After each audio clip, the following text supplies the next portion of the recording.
Ready to turn your brilliant podcast idea into reality? If you've been dreaming about launching a podcast, there's never been a better time to start. The podcasting world is thriving, and your unique voice is exactly what it needs. I am thrilled to invite you to my free live masterclass, Podcasting 101, How to Start, Record, and Profit from Your Show. And I only teach it live once a year. In this 1-hour masterclass, you'll learn how to start podcasting with equipment you already own, create content that attracts listeners around the clock, and make money from your show in ways that go beyond sponsorships.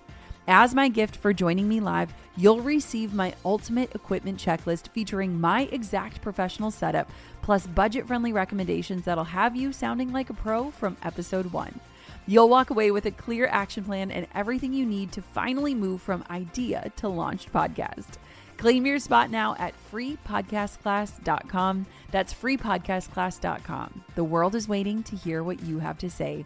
Join me at freepodcastclass.com.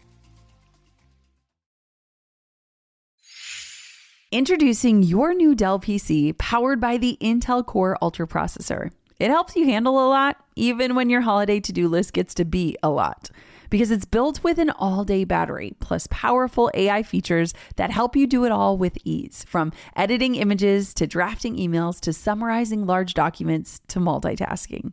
So you can organize your holiday shopping and make custom holiday decor and search for great holiday deals and respond to holiday requests and customer questions and customers requesting custom things.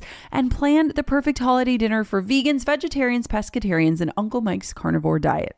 Luckily, you can get a PC that helps you do it all faster, so you can get it all done.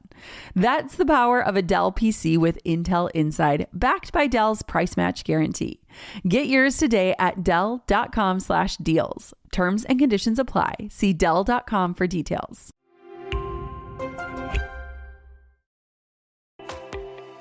You know, leaning on your community to help you get there is the most important thing, in my opinion, for building a great company. Because you can't do it yourself. You might have one superpower, maybe one, maybe two, but you need a lot of people to help you get to where you want to go. I'm Jenna Kutcher, and I help you trade hustle for purpose and build a business that gives you the life you actually want to live. From a $300 Craigslist camera to a 7-figure business I run from home, I've learned that success isn't just about what you do, it's about how you live. Here, you'll get strategies that work, systems that give you your time back, and steps that turn your effort into results and impact. If you're ready for clarity, confidence, and a business that feels as good as it looks, you're in the right place. This is the Goal Digger Podcast. Have you ever bought something that you loved so much that you literally just had to tell your friends about it? What if your entire business could be built around that kind of energy, where your customers don't just shop, they stick around, they support one another, and they become your brand's loudest cheerleaders? That's exactly what today's guest has done, and her story of getting there is a fascinating one. Bianca Gates is the founder and president of Birdies, the stylish yet comfy footwear brand that has built a cult-like following, including everyone from Meghan Markle to your neighbor down the street.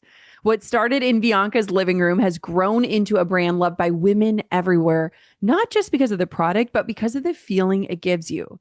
Connection, confidence, community. Before Birdies, Bianca was a Facebook executive. She had no background in retail or footwear, yet that didn't stop her from raising capital, designing a product from scratch, and building an insanely loyal customer base while raising 2 kids with her husband.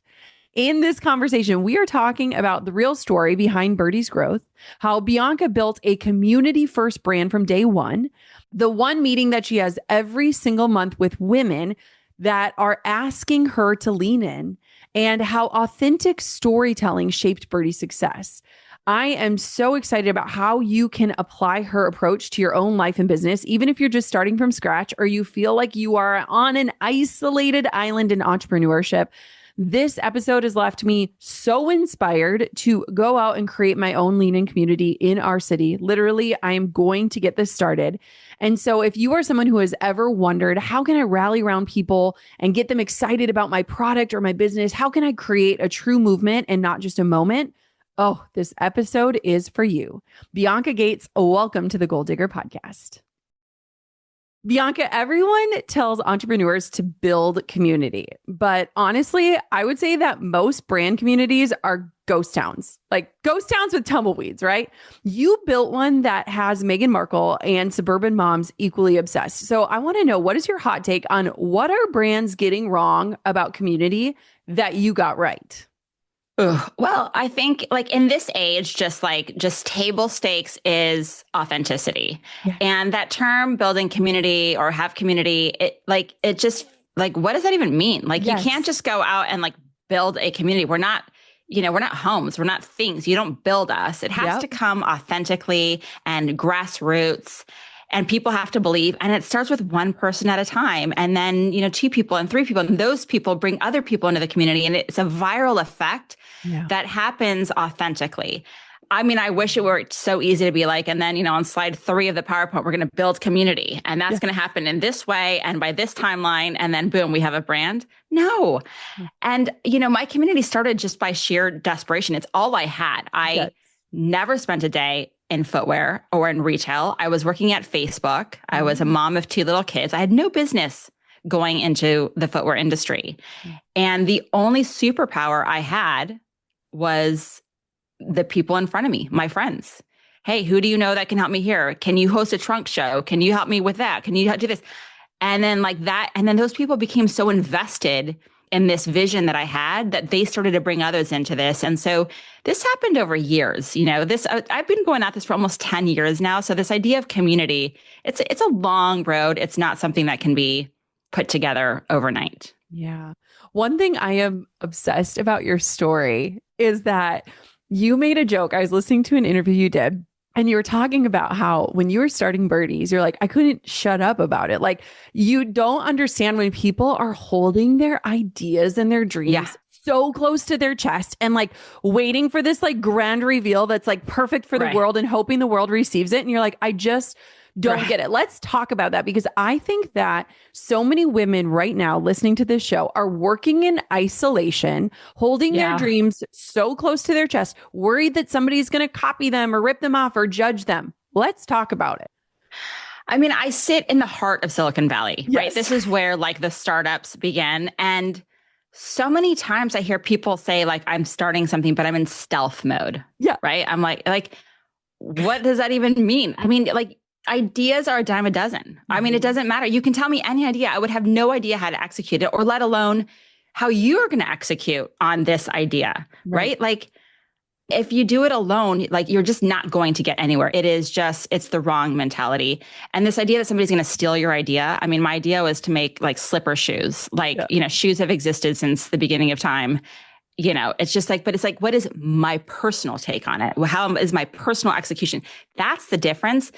And, leaning on your community to help you get there is the most important thing, in my opinion, for building a great company, because you can't do it yourself. You might have one superpower, maybe one, maybe two, but you need a lot of people to help you get to where you want to go. So I don't believe in stealth. I don't believe in, the idea is everything. I believe in execution is everything. And the execution starts with the people you surround yourself with.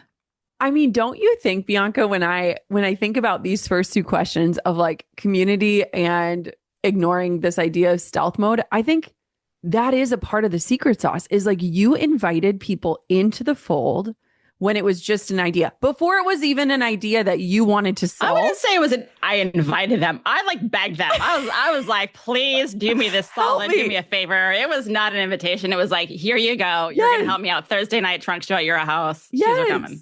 But I think that so many entrepreneurs these days are literally like isolating themselves to themselves and a laptop and a dream.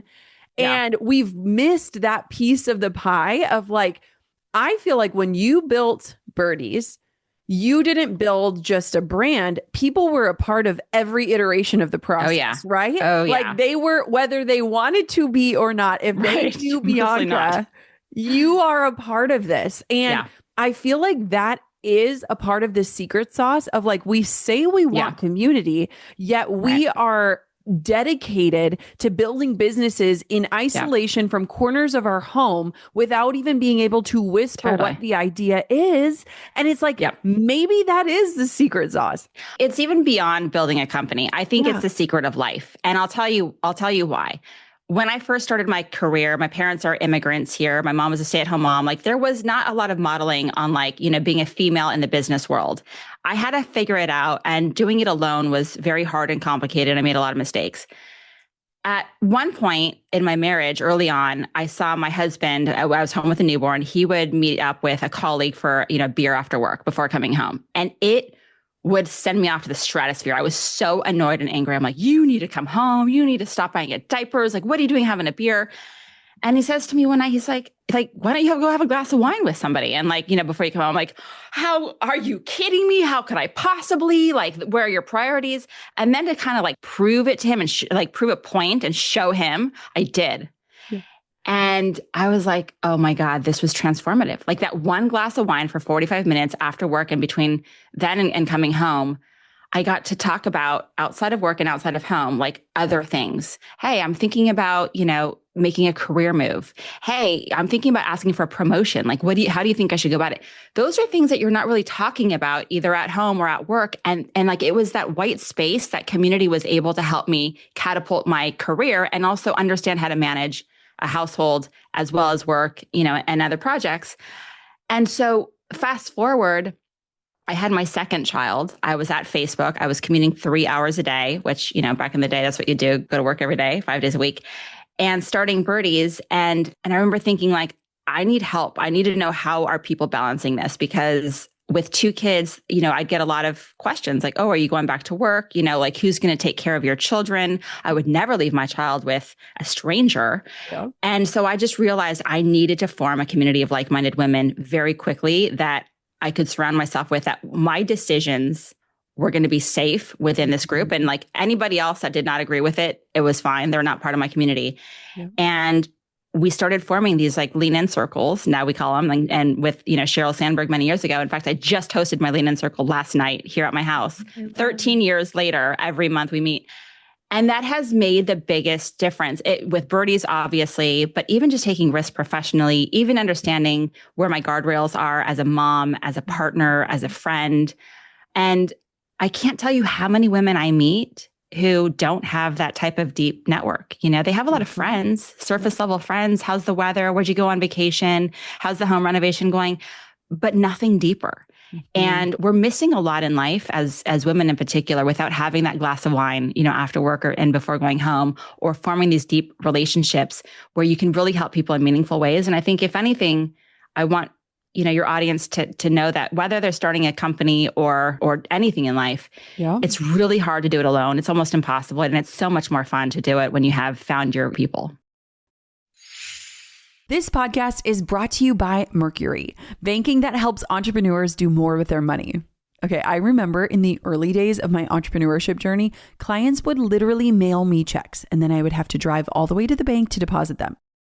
It took me literal years to make things go digital. And I am ashamed to admit I still have a filing cabinet with paper contracts because I'm way too afraid to throw them away. But that's the beauty of growth, right? Like, you learn what systems serve you and which ones hold you back. Mercury is one of those systems that just works. Where traditional banking websites and apps are clunky and hard to use, Mercury is meticulously designed to make doing just about anything with your money feel effortless. And the best part is, it flexes to fit all types of businesses. Ready to see what powerful banking can do for your business? Visit Mercury.com to apply in minutes. Mercury is a financial technology company, not a bank. For important details, check the show notes. When we were young, we dreamed of castles and fairy tales. And as we grow up, those dreams might shift into building something real, like starting a business. You need a website, payment systems, a logo, and a way to reach customers. It can all be overwhelming and confusing, but thankfully, that's where today's sponsor, Shopify, comes in. Shopify powers millions of businesses around the world and 10% of all US e-commerce, from big brands to folks just getting started. They offer beautiful, ready-to-go website templates, so you don't need design skills to look professional. Their AI tools help with product images, descriptions, discount codes, and more.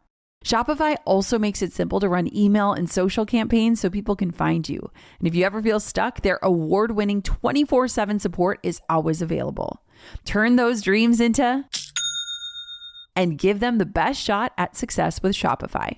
Sign up for your $1 per month trial and start selling today at shopify.com/goaldigger. Go to shopify.com/goaldigger. Shopify.com/goaldigger. Oh my gosh. Bianca, literally last night, my husband and I, we were playing cribbage, which tells you that we're like 80-year-old people. It's like I don't even a know what card that game. is. It's like a Finnish card game that I learned with my grandpa. And so we're playing cribbage after the kids are to bed. And my husband's like, yeah, so I'm going to go to a Packers game with my friends' husbands. Okay. And I was like, oh, well, I've been trying to get together with my friends for like a year. I'm so glad that the men could just like figure out an entire weekend in a football game. And us women are like, I have ballet recitals. The kids have this. How could I possibly? And I was like, we need to adopt this male energy of like, clear the calendar. We're making this happen. And it was just this like funny, like juxtaposition in real life being played out of like, oh my God, you guys have been texting for 3 days and you've already bought tickets, a hotel room, and you're ready to go. And us women have been trying to coordinate for a year and we haven't made it happen. And it's so pure. I have this friend group in our city, 5 women, and we're all moms, and we volunteer at the soup kitchen, and that is like our time to connect. And so we're like chopping vegetables sometimes with a little bit more angst than others. Yeah. Right. And I'm like, man, like the conversations and the depth of them make you feel so less crazy, make you feel so less alone. I cannot agree more. So I love this. Can you tell me, like, just give us the 30,000 foot view of like the lean in circle? Because I actually think that if more women adopt this, like the world will change. So I'll tell you where this came from, because I do have to give a shout out to Sheryl Sandberg, who very quickly, when I started at Facebook, became my mentor by total accident. You know, this is not like you look for a mentor and it's like, you know, you can't just build community. You can't just like assign a mentee. It just naturally happened. Yeah. And when I was at Facebook, she started inviting me to her home for these dinner parties that she would put together. It was these like women I'd only read about in Silicon Valley who were like running big tech businesses or any type of business or entrepreneurs. Yep. And so once a month, she'd host these dinner parties at her house, and it was driving real deep conversation and debate, right? Like debate anything, like obviously be respectful, but let's hear the other side, or let's understand the why behind, you know, what we're reading. And I was fascinated. Like, one, I'm like, I can't believe I'm here. This is like tremendous. I was just a fly on a wall. But 2, I was like, how now do I pay this forward to like others who are craving something like this? And so in 2012, I had just given birth to my second child, and I was on maternity leave, and I was talking to Sheryl, and I'm like, hey, I think like I'm getting all sorts of questions about, are you going back to work? You know, what are you doing? I had some of my, you know, professional friends were starting to drop out of the workforce to care for their children. And I was confused as to what the right decision was. Yep. And I knew I had this professional fire in me. So staying at home full time wasn't my calling, but at the same time, I felt really conflicted. Like maybe I just needed to reprioritize my life. And so I said, I want to start this like, you know, circle, this community that meets at my house monthly, like yours, but with my peers. Yep. And she was like, oh my God, I am coming out with a book in 5 months called Lean In, with a call to action for women to form these circles. I have the setup and the structure for how sticky this could be. I don't have a group to beta test it. Can we beta test it with your group? And I was like, of course. So we met in January of 2013 was our first meeting. And that group is still, they were here last night. We have stuck to it. How many people are we talking? Are we talking like Domino's food delivery, or you are like making a meal? What are we getting at? This is no more than 10 and no fewer than 6. So there is structure to this. When I was starting it, we lost a few people because I was very clear on what this was. Yeah. This is not book club. Yep. This is not chit chat time. This is not male bashing. Yep. This is not victimization of like, well, we can't because of, you know, this isn't about politics. Yep. This is about like, hey, we're all feeling the same way. We're all ambitious women. We all want to juggle family and careers. How do we do it? Like, let's talk. Let's take a page out of the guy's playbook. Let's have a glass of wine and talk. So we meet at my house from 7 to 9 p.m. People stop, you know, come over like 6:30. It's 9 of us.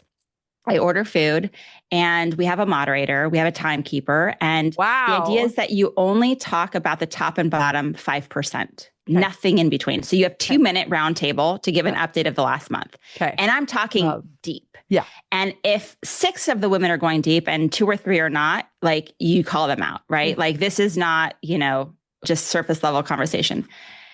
And it was really impactful. And also people were concerned. I would say the first year after the feedback was after the first year, I just said, give me 1 year. The feedback after the first year was they were not sure if they were going to recommit because it was really hard for people to dig deep and to share and make sure that this was going to be confidential. It's now been 13 years, and to see the evolution of where we've gone, some have really leaned in more professionally. Some have decided this is, I need to take a break, or I want to take a step back, or I want to do something else. And one of the most fascinating things I've seen is that at any point in time, somebody in our group is like peaking, right? Like, I'm launching a company. I just got a fundraise. I just sold my company. And at other times, you're totally in like the valley of death. You're like, oh my God, am I going to survive? Oh my God, this is the worst thing ever. Oh my God, I have somebody in my family who's very sick. Yeah. And what it teaches you is that like nothing is forever, in terms of the feelings. It generally like won't kill you. Even the worst feeling you're feeling won't kill you. But talking about it with a group that has sort of carried you with them over the last few years makes it so much easier to share. Like you would never just say at drop off, like, oh my God, I'm crushing it. Right. I just got, I just sold my company. I'm rich. Like you would never, and you would also never say the opposite, which is like, oh my God, I'm really struggling today. That would feel, so we become more insular and isolated. And as we get older, it becomes worse.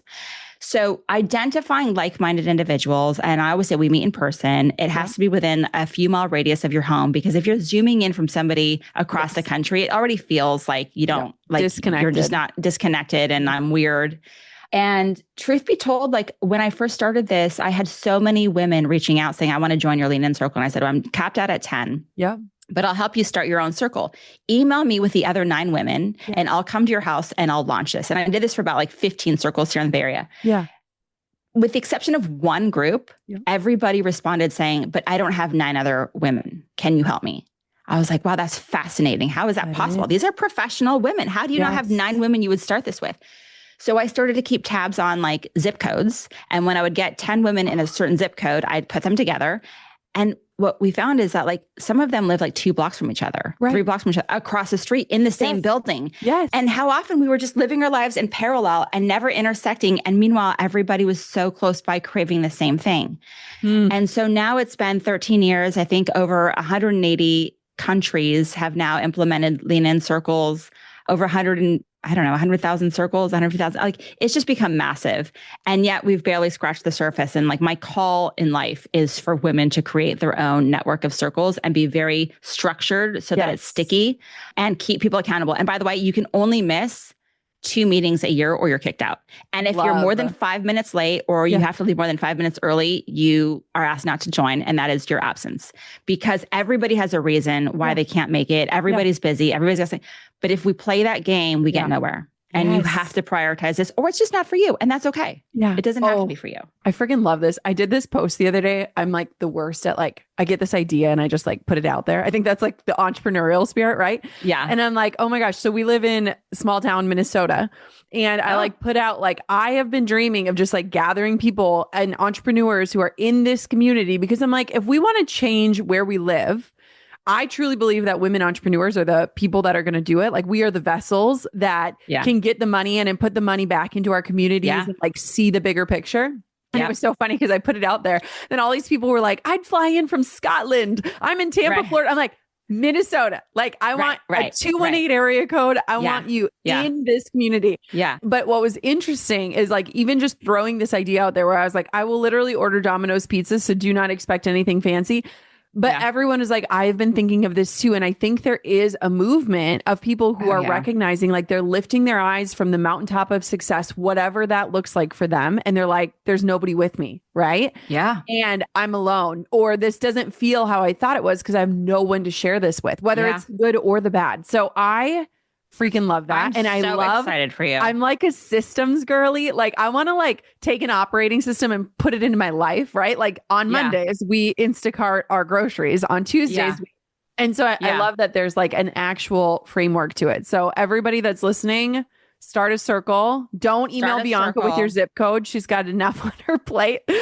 Just like look outside your door, like you'll find these people. And we just order takeout. We had Thai food and we would put it on the calendar year in advance every third Thursday of the month at dinner at my house. That was it. It was just easy scheduling and standing. It's like fairly low lift and easy. We have a lot of wine, takeout. Like it doesn't have to be anything formal and just deep conversation. It's like also like when you're talking about your husband, who he created this like weekend with his buddies so quickly, like the resentment that could come out of that as a wife, right? Yes. And it's like, instead you're like, I'm not going to be resentful. No, I'm actually going to do this myself. What a great idea, honey. Yes, right. Thank you for leading the way. He's very supportive. I'm sure he's like, great. I've been telling you along, Jenna. Like, of course you should do this. Yes. And that's it. I was like, I'm not mad. I'm inspired. Like, I'm not mad. Right. I'm like, give me that energy.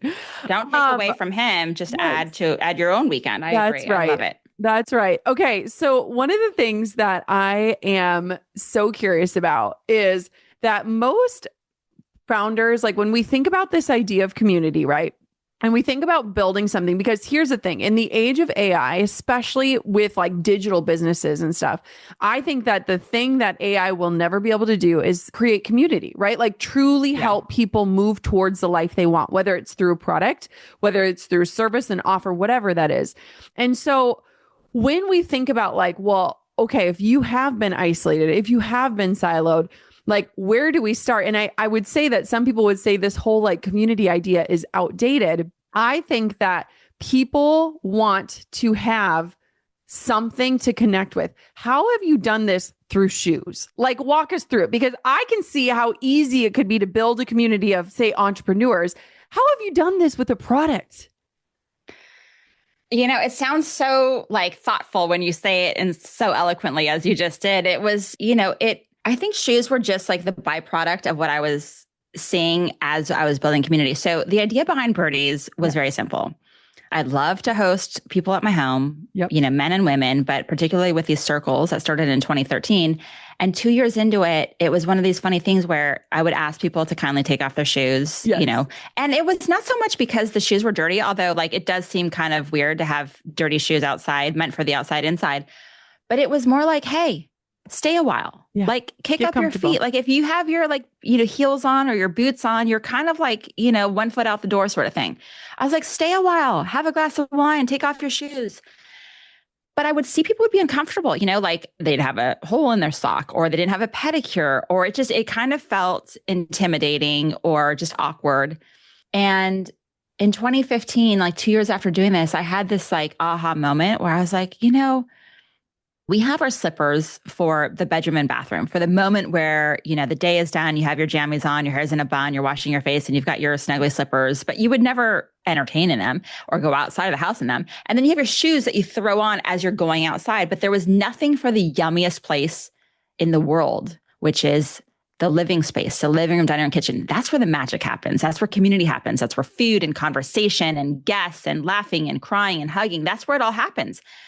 How do we not have shoes for this space, dedicated for this space? And so that's where the idea came in. And certainly I did not think I would be the one to solve the problem, nor did I frankly want to solve the problem. I just wanted to go into, Nordstrom and just buy the shoes and go on and be done. Continue building at Facebook. That was a great life.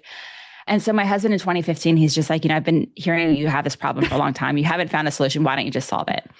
And I thought, he's crazy. I have this like big job, I have 2 kids. I don't know how to make shoes. I Googled how to make shoes. Like that was not helpful, but it was like, I couldn't shake it. I was like, God, this is just such a thing.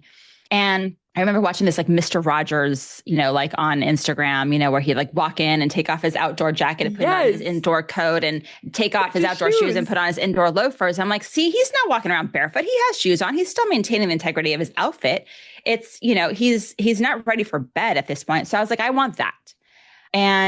But in order to do that, because I had no background in it, I rallied my Lean In Circle. In fact, the first picture we ever posted, I think, was of my Lean In Circle all wearing the shoes together in a circle. And this idea of community, the idea of Birdies was anchored on community. We were solving a problem, of what to wear on your feet during a moment of community. And so very much a part of our heritage is this idea of community. Like, how do we make it better? How do we enjoy this moment even more? It just kind of took off. And at one point, a year later, we were like, if we were to gift our shoes, a pair of one of our shoes, we had 1,800 units and we wanted to sell every one of them because we needed the money to reinvest in the company. What would be the one celebrity that we would send it that really embodies this idea of community? And, you go to like the stratosphere of like celebrities. Gosh, if this person wears it, it'd be great. But nobody really had that, like there wasn't a celebrity where I was like, yeah, I bet if I go over to her house, she'd make me like a bowl of mac and cheese and a big glass of red wine. Like, I would be hungry leaving in their house. So it's like, who embodies this idea of community and tables and cooking and the yumminess? And then I came across Meghan Markle. She had the tag on Instagram and she, was on her show Suits. And I just remember like, she wasn't, like the biggest celebrity in the world back then, but she really embodied everything that was Birdie, which is like, I bet you she would serve me, something delicious to eat. And she had this like big green egg grill in her yard and she would like barbecue. I was like, this is my girl. Yes. And so we decided to ship her a pair and, the rest is history. But the idea is that we were always authentic. Like, who is that girl that's going to eat at the table? And also if she's hosting a dinner party and you come in with 3 more people that she did not expect, somehow she has enough to feed them and 3 extra chairs miraculously arrive. So community has always been in our DNA from the very, very, very beginning. Okay, can we talk about bras for a second? Because honestly, for the longest time, I just accepted that being uncomfortable was just a part of being a woman. Like those underwire digs, the straps that leave marks on your shoulders, spending half of your day readjusting everything. I thought that was just life. But then I kept hearing about the Skims Fits Everybody collection everywhere. And I finally gave in and I tried it, and I totally get the hype now. The fabric is ridiculously soft and stretchy, but not in that cheap way where it loses its shape. It literally feels like it was made for your body specifically. And I'm not even kidding when I say I forget I'm wearing anything half the time. It is one of those things where you don't realize how uncomfortable you've been until you finally experience what comfortable actually feels like. Now, trust me on this one, you just need to try it. Shop Skims Fits Everybody collection at skims.com. Once you place your order, make sure to let them know we sent you. Just select podcast in the survey and choose the Gold Digger podcast in the drop-down menu that follows. I only share stuff I'm genuinely obsessed with. And so when I kept seeing Boll and Branch sheets all over Instagram, I was like, okay, are these actually worth the hype? Drew and I have been using their sheets and duvets for over a year now. And honestly, our bedroom feels like a completely different space. The moment you touch these sheets, you'll get it. They're incredibly soft to start, but they literally get softer every time you wash them. They're made from 100% organic cotton, so they're super durable. And they're breathable, which is perfect for piling on cozy layers without turning into a furnace at 2 a.m. This is hands down the best bedding I've slept on, and I'm so genuinely excited for you to try it. Start building your sanctuary of comfort this fall with Boll and Branch. For a limited time, get 20% off your first set of sheets plus free shipping at bollandbranch.com/goaldigger. That's Boll and Branch, BOLLAND branch.com/goaldigger to save 20% and unlock free shipping. Exclusions apply. Anyone who knows me knows that I'm all about creating spaces where people actually want to be. So when we started hosting on Airbnb, it honestly felt like the most natural thing in the world, and it's turned into one of the best decisions we've ever made. Over the years, we've hosted hundreds of couples in our little spaces. We've had so many repeat guests come back, and we've created this incredible community, not just with our guests, but also with the people who help us care for our space. Whether you've bought properties as an investment or have unused rooms waiting to be shared, hosting on Airbnb is a practical and profitable choice. And just think about it. If you've put a ton of time, effort, and work into your home, someone out there probably would love to experience it while they're traveling. So next time you're planning a trip or want to make some extra income from your spaces, you should definitely host on Airbnb. Your home might be worth more than you think. Find out how much at airbnb.com/host. Oh, I love that. And I love that story. And I think a lot of times what's interesting to me about this, Bianca, is a lot of times when people are starting a business, there's this whole exercise you're supposed to do, right? With your ideal client avatar. And to me, like even the word avatar, I just picture the blue guy from like the movie. Yeah. Like it just doesn't resonate. And I'm always like, I always create picturing an actual human. Like, who is my friend who actually needs this thing? And how would I speak to her? And I think that when we go so oh, it's this, woman who is this age and lives here and does this, it's like, it doesn't connect. Like, no. Even the other day, I was writing an email for my whole email list, hundreds of thousands of people. And I'm like, I am writing to one person. I'm writing to my friend Sarah right now. Right. And I feel like that's where brands and people are getting this so wrong, is that it's this elusive idea of a person versus a real human. Real person. You nailed it. I learned that by accident. I was at Facebook and I was working with retailers on the West Coast. And, as a salesperson, the best way to sell is to understand their problems and then come with a solution. So I sat in an Old Navy meeting here in San Francisco, and the CMO at the time was talking about, their growth opportunity and their target person. And her name is Jenny. I was like, wow, they're not talking about millions of people. Jenny. Jenny is getting older. How do we talk to next Jen, Jen? And I was like, this is fascinating. They have not only a persona, but she has a name. Yep. She has a number of kids. Here's her age. Here's what she's busy. She's a working mom. When she shops, she wants to shop for the whole family. She wants it to be fun. She wants it to be, cost effective. And that's when I came home that night. I was like, who is our Jenny? Yes. And that is, to your point, exactly. It was not a fictitious person. It was like down to, what does she have for breakfast? What car does she drive? What is she doing all day? And then if that were a celebrity that we could all identify with, who would it be? And that's how we ultimately got to Megan. And even still to this day, love her or hate her, she's still very much, to me, exudes that warmth and sense of community and and food, which is so much a part of life. I love this so much. And I think too, to your point, it's like, if you are trying to figure out what this elusive person eats for breakfast, if you have one person in mind, it is so much easier to do that entire exercise, right? Yeah. Like it's like people are throwing spaghetti at the wall and trying to serve everyone. And your communication and your branding and your marketing gets so much clearer when you speak to one person. And I think that you guys just nailed it. One thing that I think is so beautiful about your story and just the brand of Birdies is, the origin of gathering and community. And it's like, almost like sell people what they think they want, which is shoes, but give them what they actually need, right? Like your through line is so much bigger than the product itself. Yeah. And whether people just want an epic, pair of shoes, great. That's awesome. But the mission and the brand and the vision is so much bigger than that.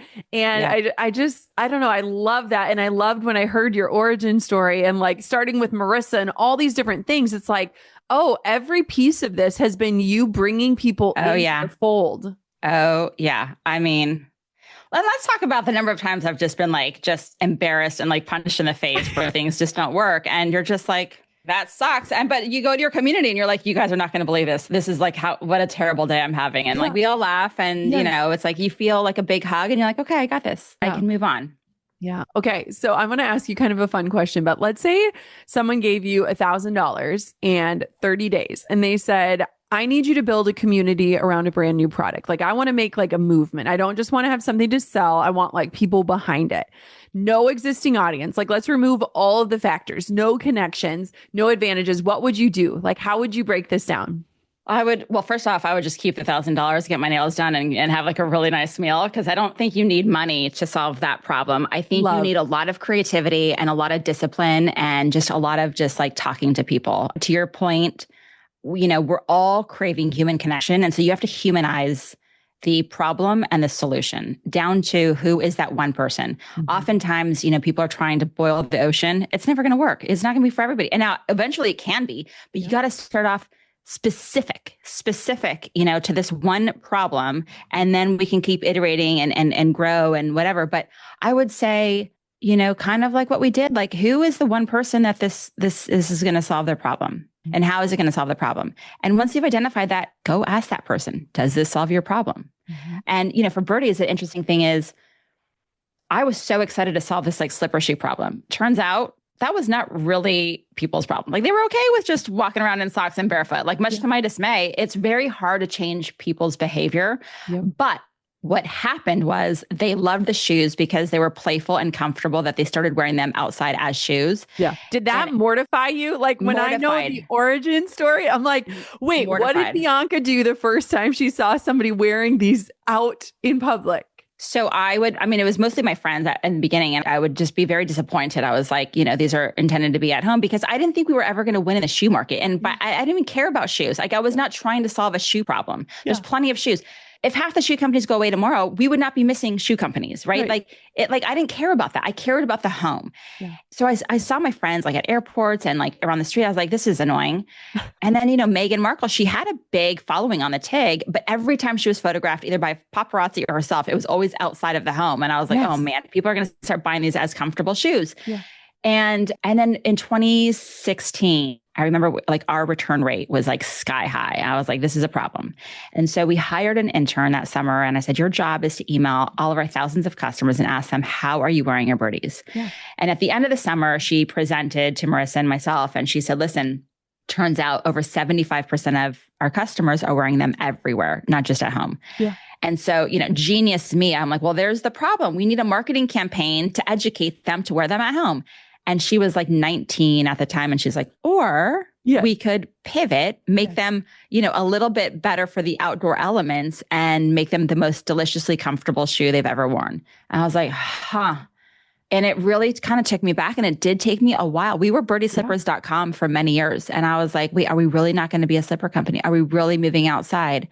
But this is, it's a very fine line between staying true to the initial problem you were solving and pivoting to where the customer is taking the product. Mm-hmm. And ultimately, after much deliberation, we just decided, okay, we should re-engineer the shoe to make the outsole a little bit thicker, but everything else the same, and see what happens. And sure enough, like the business exploded. They were durable, returns rate, came crashing down. That was fine. And then I had to hunt for who owned the domain birdies.com, because we were birdieslippers.com. And that took me like 2 years to find the owner and negotiate. And that was at that moment in 2018, we were like, all right, from now on, we are entering into the footwear space without any experience. And kind of frankly, like that was not the roadmap. And here we go. And it's just been, an insane journey. And by the way, like during the same time, Meghan Markle announces that she's engaged to Prince Harry on Cyber Monday, and the whole global press goes crazy that, Birdies, her favorite shoe brand, was a slipper fit for a princess. And that was like the timing of it all was like so amazing. Like, yeah. I was just like, okay, here we go. Right. We are going to be the yummiest, most delicious, most fabulous shoe for the home and everywhere she goes, is what we like to say. What a beautiful lesson in surrender as a founder, right? That's so because true. I feel like you definitely hit a crossroads of like, I am going to dig my stinking feet in, and I'm going to tell you what these shoes are for. And I'm going to like recommit to that journey, or I'm going to let you guide me in how you want this to go. And I feel like many founders have found themselves in places where like your product kind of takes on a life of its own, right? Like it's like that combined energy. It is a collaborative experience. Like it is truly. And so what a fascinating thing, because what's so funny, Bianca, is like, I am a customer of Birdies. I have never once thought of like, I will only wear these in my home ever, and I have been a customer for years. Like I'm talking years. And so what's so interesting is like the product now stands on its own, regardless of the mission that started it, right? And I think every founder, no matter what you've created, at some point you've either had to tune in and listen to what people are telling you or dig your heels in. And there is no right or wrong, right? They both can have beautiful outcomes. Yeah. But that is like the fork in the road oftentimes where you see like, oh, if I would have maybe chosen it this way, it could have gone differently. Yeah, 100%. I am like a fail up story. Like the journey of Birdies is just like constantly failing and like picking wrong, but pivoting and, and just persistence, like not giving up. But like this, the idea of like, how'd you build community and this like slipper shoe and then a shoe, like that was not by design. Yeah. That was purely out of desperation and like the need to pivot and, all those things. And I love that word you said, surrender. I have not used that in my vocabulary. Maybe I'm afraid of that word, but I don't know. I haven't used it. And when I heard you say that, I was like, God, that's such a great word. I feel surrender. like whenever I think about my business, and I feel like my journey into motherhood was like just this massive, like, you've just got to freaking surrender, which is most of us Oh, totally. entrepreneurs are control freaks, right? Yeah. Yeah. And I now picture like my hands are like, I've loosened the grip. I've just Yeah. loosened the grip on my expectations. I've loosened the grip on the way things have to go. I've loosened the grip on expectations. Like, and so it's interesting because I think that that is like a hard fought lesson for so Yeah. many of us, where it's Yeah. almost like we go into entrepreneurship as this like desire to have control. Maybe there's other Yep. aspects of our lives out of control. And it's like, Maybe. damn, like entrepreneurship is the biggest lesson in surrender Totally. that we might ever experience. 100%. It's so true. It's Oh, so true. I so don't know. I good. think like knowing what I know now, would I do this again? I don't know. I mean, Yeah. it's a crazy journey. Yeah. And, I think one of the hardest things for me building this, and my husband and I used to talk about a lot, he's like, your job as a founder is you're going to get a lot of feedback from customers, from investors, from your From your friends. Like, team. oh, have you thought of this? Have you thought of that? Have you thought of that? And one, you're like, yes, I've thought of it all. Yeah. Like I am up all Yes. night. I'm like a lunatic. Yes, I've thought of that. But he's like, your job is, to listen to it all. And then you have to pick which, feedback you take and which you don't. And that's really hard to do. Yes. Because they're all good ideas. And also, how do you ruthlessly prioritize? Like you want to do it all, but you only have so much time and so much money. And so how do you ruthlessly prioritize how you stack rank them? And I think just being disciplined and also, have this ability to surrender, like they're two opposing things. Yes. And yet they have to coexist for anybody to be successful. Yeah. I think too, to your point, it's almost like you have to have a filter, right? Of like, what am I letting in? Even in ideas. I recently had to send a voice message to this person who's like brilliant, love him. And he was doing this like mastermind and all these things. And I said, I love you and I love this idea, but here's where the problem is. The problem is me. And I can so easily take on other people's energy and excitement around ideas that are not mine and are not mine to pursue. And if I say yes to this thing, I'm literally going to put myself in a cesspool of ideas and energy that is not mine. And I'm not in the season to accept them or adopt them. And so it was funny because I like turned it down. He's like, oh my God, you're so like me. Like I am the same thing. And I think that it's like when we start to turn the filter on and be like, wow, that is a great idea. Not my idea, but great. Or like, this feedback is constructive. Like, how do I move with this? I think that's like where you have to like do the reps. You just literally, there's no way to build the filter, but by putting in the reps. Totally. There's no way out but through. I tell that to my kids all the time. Like it just, Yeah. So one thing I want to know is like, oftentimes in entrepreneurship, people will, look at things and be like, this is an overnight success. You are a decade into this journey. What is something that you wish people knew about the long run, like the long game of entrepreneurship, not the flash in the pan, not the overnight anything? Like, what do you wish people knew about it? It's a long journey. It's a marathon. It is a game of persistence and never giving up. And you could have the best idea. And, and sometimes I would say like even the best ideas are even the hardest because everyone's coming after you. Everyone's going to try to like steal your idea or cut you down or, just come after you in any way. You're more visible if it's a great idea. There's no easy way. I mean, if it's just hard no matter how great or how big or small the idea is. But I think a lot of people give up too soon, and that's okay. But I think like the most successful founders that I've spoken with, they've been hit with the worst of the worst moments in that journey, and they never give up. They use it as a learning. It's just another opportunity to grow from it, the positive attitude. And the other thing is, I hear a lot of young founders who, a couple of things are like, one, I want to start a company because I want more control over my schedule. And I'm just like, oh my God, like that's not going to happen. Like you are, like that's never going to happen. You're going to be 24/7. Yeah. Or they're like, the real money is made in being an entrepreneur. And, I'm like, if you're chasing the money, you're like, this is not for you because it's going to be long and hard. And we started with nothing. Promise, right? There's no promise. And along the way, like, you're way better off getting a job and working hard at a big company. You have a 401k, you have health insurance, you have some reliable form of income. And so I think like the best entrepreneurs are those that are just like, almost like, God, I kind of like don't want to do this, but it's like, I can't not do it. Right. Like you're like so passionate. And then in my case, halfway through the journey, I was like, wow, this is really hard, but like, there's no going back. You've raised capital, you have investors, you have a board, you've got like everyone cheering you on. You're like, oh my God, I can never quit. Like, unlike any job you have where you're like, this isn't working for me, I'm going to give my notice and I quit. Like, no. You can't quit. You're the last person on the ship, no matter where you're going. Like, that's it. And so it is a commitment for ever, until you decide, this is the right time to exit. And even then, I mean, we sold our company a few months ago. I'm still running it. It's hard to let go, but I think you have to have passion, resilience, thick skin. I've had to learn that the hard way. I don't have great thick skin. Same. You want to do 10 years of therapy, do 1 year of entrepreneurship, right? Yeah, right. You have to learn to and that's where community comes in, and you can laugh it off because the people that really matter to you have your back, and like nothing else really does matter. Yes. Oh my gosh. I love it. I feel like entrepreneurs have to have some level of delusion, just like totally. Like it's like your alter ego just like has some sort of like 2% edge of a belief that other people don't have.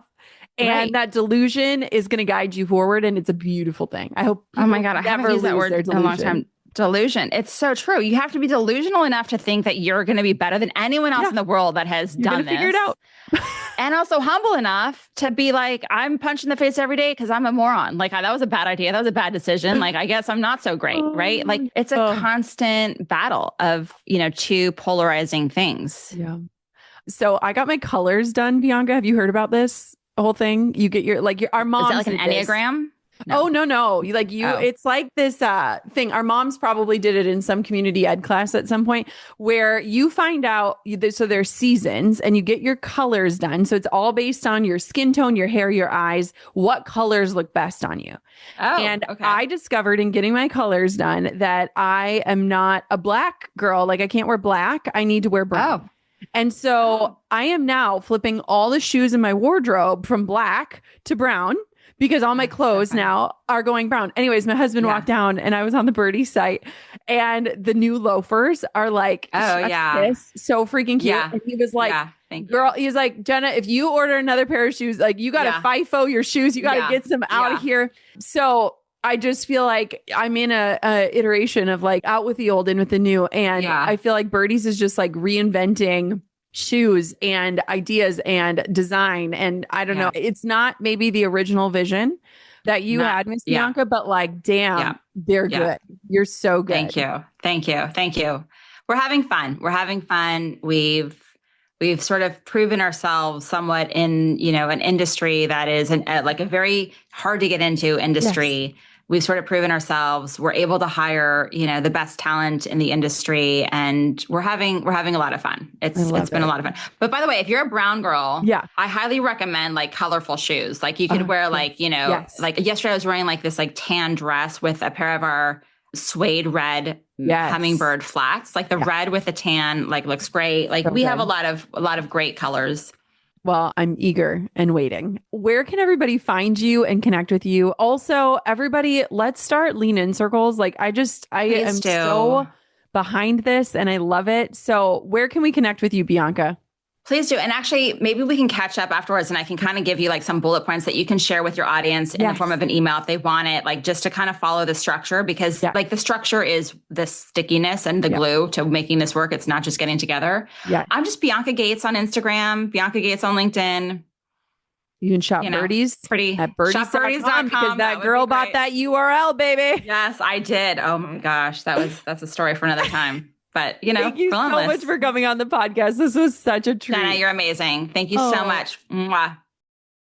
Oh my gosh. I loved today's interview. Bianca is just an incredible founder. I feel like she tells it like it is, but I'm also so inspired by her love and devotion of community through every step of the journey, whether it was sharing her idea, gathering women in her home, making people be ambassadors for this brand that was just an idea in her head. Oh, I just feel like community has been at the crux of every single step she's taken. And I think that we can all take a page from her and Sheryl Sandberg's book about creating our own communities. I am obsessed with the structure and the rules that follow this because I feel like as women, it is so easy for life to get too busy or for things to pop up or for us to quick cancel at last minute. And I think that if we truly want and crave community and we want to be in community with other people, we have to make space for it and we have to make it as important as everything else in our lives. This episode was top notch. I hope you share it with people that you want to be in a lean in community with in your own lives. And I hope that this is the start of something incredible. I hope this is the start of many more communities of women gathering and changing the world together. Thank you so much for listening to this episode of the Goal Digger Podcast. Until next time, keep on digging your biggest goals. Thanks for listening to the Goal Digger Podcast. I hope today left you inspired and equipped with something you can put into action as you build a business that truly supports your life. If this episode resonated with you, here's how you can help the show reach even more entrepreneurs. Hit follow, share it with a friend who's building something meaningful, and if you're feeling generous, leave us a review. Those reviews help other listeners discover these conversations when they need them the most. This show has become so much more than I ever imagined, and it's because of listeners like you who show up and share. You are helping build something that will inspire entrepreneurs for years to come. For show notes, links, and resources, head to goaldiggerpodcast.com. Keep digging your biggest goals. The world needs what you're building.